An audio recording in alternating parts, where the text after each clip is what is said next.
ہمیں آپس میں سوشل کنٹیکٹ بڑھانا چاہیے، ہمیں ایک دوسرے کے پاس آنا چاہیے، ایک دوسرے کے پاس جانا چاہیے۔ آج میں اکیلا آپ کے اس تقریب میں نہیں آیا، میں کہ اکیلا 2 بندوں کے ساتھ آؤں اور تقریر کر کے چلا جاؤں، میں اپنی پوری جماعت کے ساتھ آیا ہوں، صرف بتانے کے لیے، تاکہ اتحاد کا یہ اثر علماء سے نکل کے، سٹیجوں سے نکل کے، ان بند حالوں سے نکل کے، ان حالوں سے نکل کے باہر عوام میں، گلیوں میں، کوچوں تک پہنچے، تاکہ پتہ چل سکے کہ دین سے محبت کرنے والے اگر سنی ہیں تو شیعہ بھی ہیں، قرآن کو ماننے والے اگر سنی ہیں تو شیعہ بھی ہیں، اہل بیت سے عقیدت رکھنے والے اگر شیعہ ہیں تو سنی بھی ہیں۔ خدا اختلافات کو تھوڑا کرو، تھوڑے اختلافات ہیں، بڑھاؤ گے تو جنگل کی آگ کی طرح پھیل جائے گا۔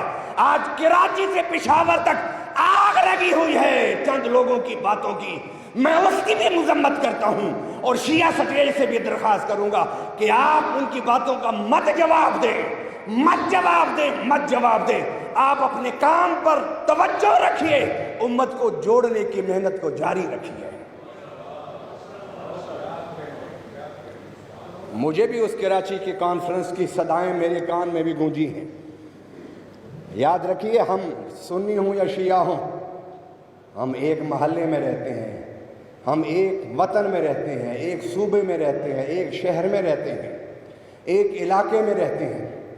خدا نہ خواستہ اگر یہ آگ بھڑکتی ہے تو پھر ہم 35 سال پیچھے چلے جائیں گے۔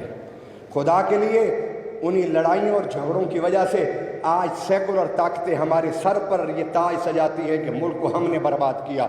مذہبی لڑائیوں کی وجہ سے، فسادات کی وجہ سے ہمیں آج شعور کے ساتھ آگے بڑھنا ہوگا۔ علماء کو، خطباء کو، شیعہ علماء کو، سنی علماء کو شعور کے ساتھ آگے بڑھنا ہوگا، اور اس امت کو آنے والی آگ سے بچانا ہوگا۔ ان کانفرنسوں کا مقصد تو یہی ہے نا کہ ہم دین کے جھنڈے کو بلند رکھیں، حضور کی مدحت کے ترانے گائیں، صحابہ کی باتیں سنائیں، اہل بیت کی غلامی کا چرچا کریں۔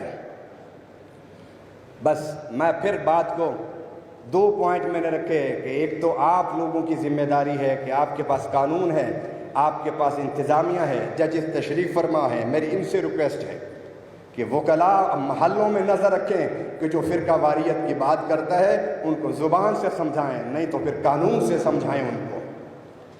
دوسری بات جو میں نے کی کہ آپ کو اور ہمیں مل کے ان کتابوں کا جائزہ لینا ہوگا۔ مت ڈریے ان کتابوں سے، ان کتابوں کو لکھنے والے بڑے نام ہیں، ہم ان کے نام کو سلام عقیدت پیش کرتے ہیں۔ کیا ان بڑے نام والے لوگوں سے غلطی اور خطا نہیں ہو سکتی؟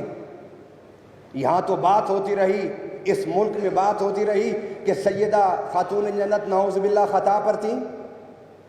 ارے جس ملک میں سیدہ کائنات کے بارے میں یہ بکواس ہو سکتی ہے، وہاں آپ کے اور ہمارے احادیث کی کتابوں کو لکھنے والوں کے حوالے سے تحقیق نہیں ہو سکتی؟ جہاں خطا کا احتمال بھی نہیں، وہاں احتمال کی باتیں ہوتی ہیں۔ عام انسان تو خطا کرتا ہے، کر سکتا ہے۔ میرا عقیدہ یہ ہے کہ سیدہ کائنات سلام اللہ علیہا پیدائش سے لے کر آخری دن تک ہر قسم کی خطا سے معصوم تھی۔